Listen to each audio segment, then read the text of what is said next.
नमस्कार बच्चों, उत्तराखंड सीरीज़ का आज हमारा है 33वां दिन। जैसा कि आप सब जानते हैं, चैनल पर चल रही है उत्तराखंड जिला सीरीज़, जिस पर हम बात कर रहे हैं अभी वर्तमान में उत्तरकाशी जिले पे। उत्तरकाशी के बारे में भाग 1 और 2 में मैंने पिछली 2 वीडियोस में काफ़ी कुछ जानकारियाँ आपके साथ शेयर करी हैं। आज की वीडियो में हम बात करेंगे उत्तरकाशी जिले की नदी, उस पर बनी परियोजनाओं के बारे में, और कल के वीडियो में मैंने जो प्रमुख स्थल बताए थे गंगोत्री, यमुनोत्री, उसके अतिरिक्त जो बचे हुए प्रमुख स्थल हैं उनके बारे में। तो वीडियो को शुरू करते हैं। नदी और परियोजनाओं की बात करूंगी तो जो उत्तरकाशी जनपद है, इससे जो प्रमुख नदियां निकलती हैं, एक है भागीरथी, एक है यमुना और एक है टोंस नदी। ये 3 उत्तरकाशी की प्रमुख नदियां हैं। इसके अतिरिक्त आप देख रहे होंगे इस मैप में छोटी बड़ी बहुत सारी नदियां हैं, लेकिन जो प्रमुख नदियां हैं वो भागीरथी नदी तंत्र, यमुना नदी तंत्र और टोंस नदी तंत्र। अब आपने नक्शे में देखा, सबसे पहले हम बात करेंगे भागीरथी नदी तंत्र के बारे में, जो उत्तरकाशी जिले में प्रवाहित हो रही है, और उस पर बनी परियोजनाओं के बारे में। यहाँ कहीं पर है गंगोत्री ग्लेशियर। गंगोत्री ग्लेशियर के गोमुख से हमारी निकलती है भागीरथी नदी, और सर्वप्रथम इस पर जो नदी मिल रही है वो यहाँ से मिलती है भोजगाड़ नदी। सर्वप्रथम जो नदी मिलती है वो है भोजगाड़। उसके बाद यहाँ रुद्रगेरा ग्लेशियर से मिलने वाली नदी इस पे है, वो है रुद्रगंगा।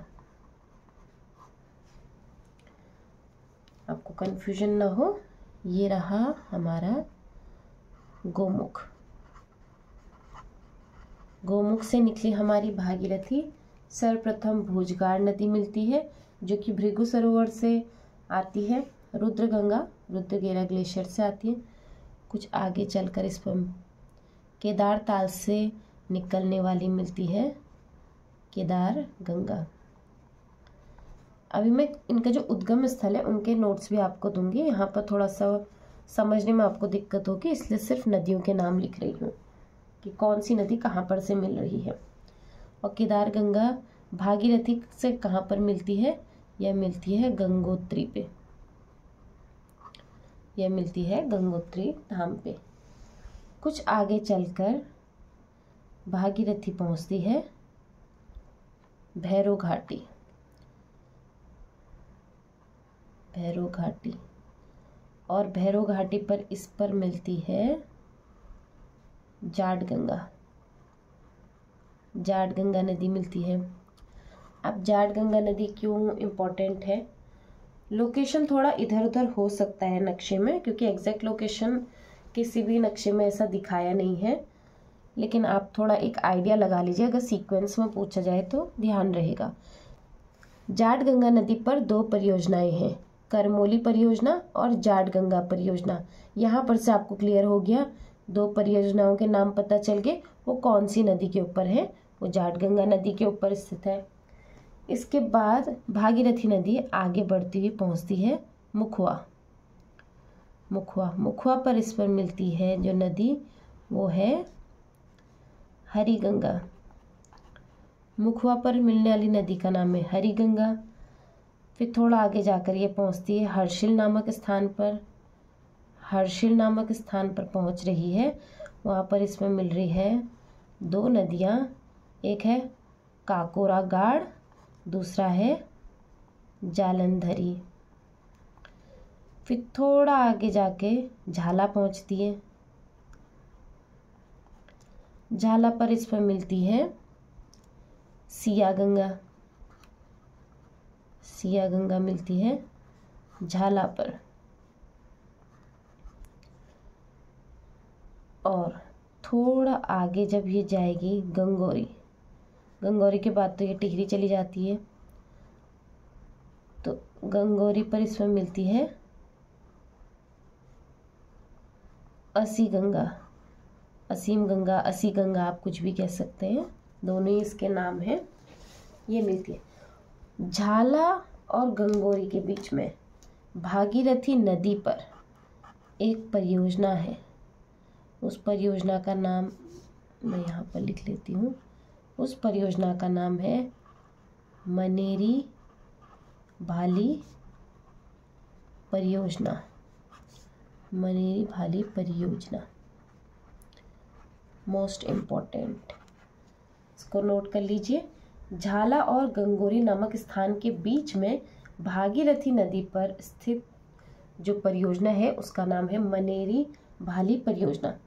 इसके अतिरिक्त एक और परियोजना है जो भागीरथी नदी पर स्थित है, जिसके एग्जैक्ट लोकेशन पता नहीं है अभी, वो है लोहारी नाग परियोजना। लोहारी नाग परियोजना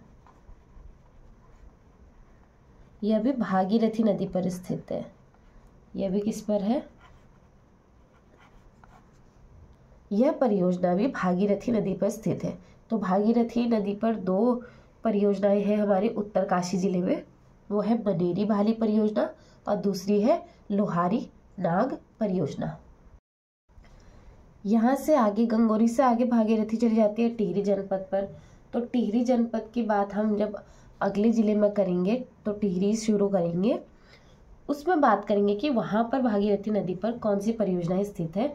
फिलहाल उत्तरकाशी की बात हो रही है, तो उत्तरकाशी जनपद में जाटगंगा में है करमौली और जाटगंगा दो परियोजनाएं।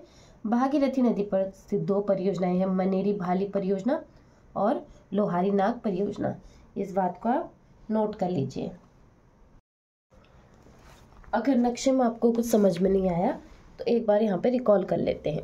भागीरथी नदी गोमुख गंगोत्री ग्लेशियर से निकली, भृगु सरोवर से भोजगाड़ नदी, रुद्रगेरा ग्लेशियर से रुद्रगंगा मिली, केदार ताल से केदार गंगा निकली गंगोत्री धाम में। बीच में पड़ता है हमारा सूर्य कुंड और पांडव गुफा, पूछ लेते हैं परीक्षा में। फिर भागीरथी नदी पहुँचती है भैरव घाटी। भैरव घाटी पर थांगला दर्रा से निकलने वाली जाट गंगा मिलती है। जाट गंगा पर स्थित हमारी दो परियोजनाएं हैं, करमौली परियोजना और जाट गंगा परियोजना। यहाँ से आगे बढ़ते हुए भैरव घाटी से कुछ आगे भैरवनाथ प्रसिद्ध मंदिर भी है, ये बात भी नोट कर लीजिए। कुछ आगे पढ़ने पर मुखवा नामक स्थान पर पहुँचती है हमारी भागीरथी नदी। यहाँ पर इस पर मिलती है हरी गंगा नदी।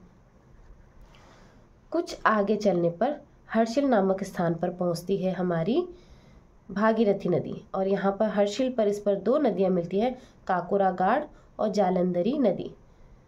भागीरथी जब हर्षिल से आगे बढ़ती है तो वो पहुँचती है झाला। झाला में इस पर मिलती है सिया गंगा। सिया गंगा नदी झाला नामक स्थान पर भागीरथी से मिलती है। कुछ आगे चलने पर यह पहुँचती है गंगोरी नामक स्थान पे और गंगोरी स्थान पर डोडी ताल से निकलने वाली असीम गंगा मिलती है भागीरथी नदी से।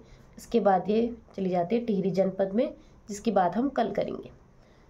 अब झाला और गंगोरी के बीच में भागीरथी नदी पर एक परियोजना है मोस्ट इम्पॉर्टेंट, मनेरी भाली परियोजना। ये बहुत इम्पॉर्टेंट है और साथ ही साथ यहीं पर भागीरथी नदी पर एक प्रसिद्ध जलप्रपात भी है जिसको बोलते हैं खेड़ी जलप्रपात। इसके अतिरिक्त एक और परियोजना लोहारी नाग परियोजना हमारी किस पे है? भागीरथी नदी पर स्थित है। अब भागीरथी नदी तो हो गई। भागीरथी नदी के बाद आता है हमारा यमुना नदी, जो उत्तरकाशी की एक प्रमुख नदी है। ये यमुनोत्री कांठा से निकलती है हमारी यमुनोत्री नदी, जो कि बंदरपूछ हिमनद पर स्थित है। कल बताया था दो हिमनद जो प्रसिद्ध हैं, बड़े हिमनद हैं उत्तरकाशी जनपद के, बंदरपूछ पड़ता है यहाँ पर और गंगोत्री यहाँ पर, ठीक है। तो यमुनोत्री कांठा से हमारी निकलती है यमुना नदी, आगे बढ़ती है तो यहाँ पर थोड़ा सा आगे हमारा पड़ता है सूर्य कुंड। ये मैंने आपको कल की क्लास में बताया था। कुछ आगे चलने पर हमारी जो यमुना नदी है वो पहुँचती है जानकी चट्टी पर। जानकी चट्टी पर इससे मिलती है ऋषि गंगा। जानकी चट्टी पर मिलती है इससे ऋषि गंगा नदी। कुछ आगे चलने पर हमारी यमुना पहुंचती है हनुमान चट्टी पर, जहां पर इसमें मिलती है हनुमान गंगा, हनुमान गंगा। और इस हनुमान गंगा पर स्थित है हमारा हनुमान गंगा परियोजना, हनुमान गंगा परियोजना।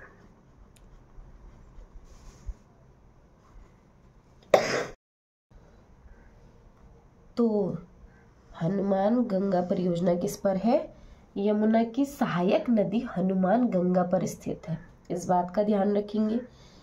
अब यमुना यहाँ से आगे बढ़ती है तो नौगांव में इससे मिलती है कमलगाड़, कमलगाड़ नदी मिलती है यमुना से। तो आपको इससे क्या क्या पता चल गया कि यमुना के अतिरिक्त यहाँ पे नदी जो है ऋषि गंगा है, हनुमान गंगा है, कमलगाड़ है। तो कभी पूछे कि ऋषि गंगा कौन से जनपद पे है, तो आप बता सकते हैं कि वो उत्तरकाशी जनपद पे बहती है। तो इस दृष्टि से भी आपको सहायक नदियाँ पढ़ना बहुत ज़रूरी हो जाता है, क्योंकि जब आप बड़ी नदी तंत्र पढ़ेंगे तो बड़ी नदी तभी बनती है जब उससे बहुत सारी छोटी छोटी नदियाँ मिलती हैं। उन छोटी छोटी नदियों का नाम याद रखेंगे तो आपको किस जनपद में कौन सी नदी बह रही है ये भी पता चल जाएगा, क्योंकि बड़ी बड़ी नदियों के नाम परीक्षा में पूछे नहीं जाते हैं, वो तो सबको आमतौर पे पता ही होता है। तो पूछ लेगा हनुमान गंगा नदी किस जनपद में या किस जिले में बहती है, तो अगर आपने ये पढ़ा है तो आप बता दोगे कि वो उत्तरकाशी जनपद में बहती है। और पूछ लेगा आपसे रुद्र गंगा कहाँ बहती है, केदार गंगा कहाँ बहती है, तो आपने गंगोत्री वाला अपना भागीरथी नदी तंत्र देखा होगा, तो आप बता दोगे कि ये उत्तरकाशी जनपद में स्थित है।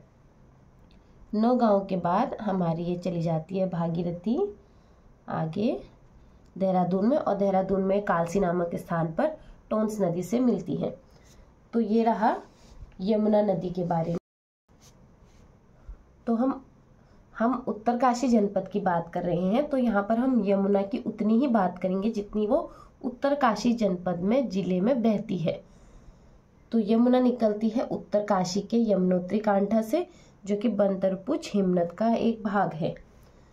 कुछ आगे यमुनोत्री धाम से आगे सूर्य कुंड है, ये इंपॉर्टेंट है इसलिए मैंने यहाँ पे लिख दिया है। यमुना नदी बहती हुई जानकी चट्टी पहुँचती है। इस पर जानकी चट्टी पर नदी मिलती है ऋषि गंगा, इसकी एक प्रमुख सहायक नदी। जानकी चट्टी से आगे बहती हुई हमारी पहुँचती है हनुमान चट्टी। हनुमान चट्टी जब यमुना नदी पहुँचती है तो हनुमान गंगा मिलती है, और हनुमान गंगा पर स्थित है हनुमान गंगा परियोजना। उसके बाद यमुना बहती हुई नौगांव पहुँचती है। नौगांव में इसमें मिलती है कमलगाड़ नदी। ठीक है, तो ये होगी यमुना, ये होगी सहायक नदियाँ। ये सिर्फ उतना है जितना कि उत्तरकाशी जनपद में स्थित है। इसके बाद ये उत्तरकाशी जनपद से यमुना बाहर हो जाती है। तो आपको ये याद रखना है, इससे आपको ये भी याद रहेगा कि उत्तरकाशी जनपद में और ये नदियाँ बहती है। अब यमुना के अतिरिक्त जो नदी है प्रमुख वो है टोंस नदी। अब हमने भागीरथी और यमुना की बात करी, अब हम बात करेंगे टोंस नदी और उस पर बनी परियोजनाओं के बारे में। तो जो टोंस नदी है वो हमारा स्वर्गारोहिणी ग्लेशियर से निकलती है। स्वर्गारोहिणी ग्लेशियर से निकलती है हमारी, यहाँ से निकलती है सुपिन नदी, सुपिन नदी। और हिमाचल से आने वाली रूपिन नदी, रूपिन नदी। और रूपिन नदी कहाँ से आती है? ये है डोडरा क्वाड से, जो कि हिमाचल प्रदेश में स्थित है। स्वर्गारोहिणी से निकल रही है सुपिन नदी, और ये उत्तरकाशी के नेटवाड़ा नामक स्थान पर इनका संगम होता है, और यहाँ से आगे बहती हुई देहरादून चली जाती है। अब यूँ तो उत्तरकाशी में टोंस नदी तंत्र छोटा सा है, लेकिन इस पर यहाँ पर आगे मोरी नामक स्थान पर, मोरी नामक स्थान पर एक प्रमुख परियोजना है जिसका नाम है नेटवाड़ मोरी परियोजना। परियोजना परीक्षा में पूछा हुआ प्रश्न कि नेटवाड़ मोरी परियोजना का कौन से जनपद पर और कौन सी नदी पर स्थित है। अब अगर आपको ये ध्यान होगा, आपने नदी तंत्र पढ़ा होगा, जब मैंने टोंस नदी पढ़ाया था तो वहाँ पे बताया था रूपिन नदी और सुपिन नदी का संगम नेटवाड़ा में होता है। तो जब आपने नेटवाड़ा नाम सुना है और मोरी नाम सुना है, या आपने सिर्फ नेटवाड़ा भी, आपके नेटवाड़ा के बारे में भी पता है, तो आप आइडिया लगा सकते हो कि यार नेटवाड़ा तो उत्तरकाशी जनपद में स्थित है, तो हो सकता है नेटवाड़ा मोरी परियोजना कहाँ पे होगी, उत्तरकाशी में होगी। और नेटवाड़ा पे संगम होता है रूपिन सुपिन नदी का, जिससे बनती है टोंस नदी, यानी कि नेटवाड़ा मोरी परियोजना का किस पर है, टोंस नदी पर स्थित है। इसके अलावा टोंस नदी पर उत्तरकाशी जनपद पर एक और परियोजना है जिसका नाम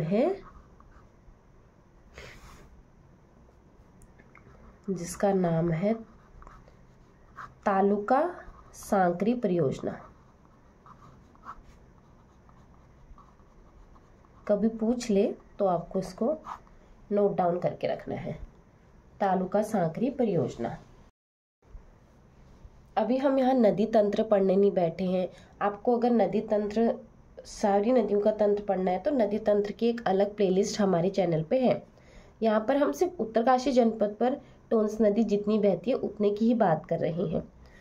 स्वर्गारोहिणी ग्लेशियर से निकली सुपिन नदी, ये हमारी उत्तरकाशी जनपद से ही निकलती है, ये हिमाचल से निकलती है। ये जब नदी तंत्र पढ़ाया था तब भी बताया था आपको। डोडराक्वार हिमाचल प्रदेश में है, वहाँ से रूपिन नदी बहती हुई उत्तरकाशी जनपद में आती है, और नेटवाड़ा नामक स्थान पर यह संगम इन दो नदियों का होता है। यहाँ से टोंस नदी के नाम से जानी जाती है। नेटवाड़ा से थोड़ा आगे मोरी नामक स्थान पड़ता है, और यहीं पर है हमारा नेटवाड़ मोरी परियोजना, बहुत ज़्यादा इम्पॉर्टेंट। इसके अतिरिक्त टोंस नदी पर उत्तरकाशी जनपद में एक और परियोजना है जिसका है नाम तालुका सांकरी परियोजना। तो यहीं पर जो प्रमुख नदी तंत्र, सहायक नदियां और परियोजनाएं हैं वो समाप्त होती हैं। अब कुछ प्रमुख स्थल जो कल रह गए थे, कल हमने 2 प्रमुख स्थलों की बात करी थी, गंगोत्री और यमुनोत्री की, जो हमारे चारों धामों में से एक है। अब तीसरा जो प्रमुख स्थल है वो है तपोवन। गंगोत्री हिमालय में समुद्र तल से 4600 मीटर की ऊंचाई और गोमुख से 5 से 6 किलोमीटर की दूरी पर स्थित है। हिमालय का टिप इन टॉप कहा जाता है इसको, और यहाँ से 15 पर्वत चोटियों को नज़दीक से देखा जा सकता है, क्योंकि इसकी जो ऊंचाई है वो बहुत है। इसे टिप इन टॉप कहा जाता है, किसे, तपोवन को। दूसरा यहाँ पर है विश्वनाथ मंदिर। अब विश्वनाथ मंदिर की बात करते हैं। उत्तरकाशी से लगभग 300 मीटर की दूरी पर स्थित है। उत्तरकाशी शहर से, जनपद से नहीं, हाँ, उत्तरकाशी के अंदर जो उत्तरकाशी तहसील है उससे लगभग 300 मीटर की दूरी पर स्थित है। गढ़वाल नरेश सुदर्शन शाह की पत्नी महारानी द्वारा इस मंदिर का पुनः उद्धार कराया गया था। तो विश्वनाथ मंदिर पूछा हुआ है परीक्षा में, इसलिए किस जनपद में है, किस जिले में है, वो पता होना चाहिए। इसके बाद आता है शक्ति मंदिर। शक्ति मंदिर विश्वनाथ मंदिर के सामने स्थापित है। इस मंदिर में लगभग 6 मीटर ऊंचा एक विशाल त्रिशूल है। ये इम्पोर्टेंट है थोड़ा सा, इसलिए इस दृष्टि से शक्ति मंदिर इम्पोर्टेंट है। वो पूछ सकता है कि 6 मीटर ऊंचा एक विशाल त्रिशूल या शक्ति स्तंभ किस जनपद में या किस मंदिर में स्थित है, तो शक्ति मंदिर उत्तरकाशी। इसके बाद आता है हर की दून। हर की दून कहाँ है? हर की दून हमारा है उत्तरकाशी जनपद में। इसे रवाई क्षेत्र भी कहते हैं। इस क्षेत्र के इष्ट देवता समसु है। समसु यानी कि ये शिव जी के ही रूप है, लेकिन समसु की पूजा दुर्योधन के रूप में की जाती है, और ये बहुत ही रमणीक स्थल है। ठीक है, इसके पीछे भी एक स्टोरी है, जब वो मैं आपको राज्य के मंदिरों के बारे में बताऊंगी तो उस पर एक एक मंदिर की स्टोरीज भी आपको अच्छे से बताऊंगी। अभी आप ध्यान रखिए, हर की दून किस जिले में स्थित है, वो है उत्तरकाशी में। और आता है हर्षिल। समुद्र तल से 2620 मीटर की ऊंचाई पर स्थित है, और यहाँ पर लक्ष्मी नारायण का मंदिर है। भगवान लक्ष्मी नारायण का मंदिर हर्षिल में स्थित है। राज्य की प्रमुख नदियां और उन पर बनी परियोजनाओं और प्रमुख स्थल के साथ आज उत्तरकाशी जिला सीरीज का भाग 3 भी समाप्त होता है। इसी के साथ उत्तरकाशी जनपद भी हमारा समाप्त होता है। मैंने प्रयास किया है कि मैं आपको ज़्यादा से ज़्यादा जानकारी अपने जिला सीरीज में दे सकूं, और फिर भी भूले भटके अगर कोई चीज़ छूट गई हो तो वो हम करेंगे कवर कल और परसों, जो उत्तरकाशी जनपद की MCQ सीरीज आएगी उसमें। कल के MCQ सीरीज़ हम आपके साथ ही सॉल्व करेंगे। आप प्रयास कीजिएगा कि उत्तरकाशी जिला सीरीज़ के आप तीनों भाग देख लीजिए कल तक, ताकि आप अधिक से अधिक उत्तर उसमें कर सकें, उत्तर दे सकें। उम्मीद करती हूँ आपको मेरा पढ़ाया हुआ थोड़ा समझ में आ रहा होगा। जहाँ पर भी कोई डाउट हो या मुझसे पढ़ाने में कुछ गलती हो गई हो तो प्लीज़ आप कमेंट करके बता दीजिए, और मेरे वीडियो को इसी प्रकार ढेर सारा प्यार देते रहिए, इसे लाइक शेयर करते रहें। बहुत बहुत धन्यवाद सभी का।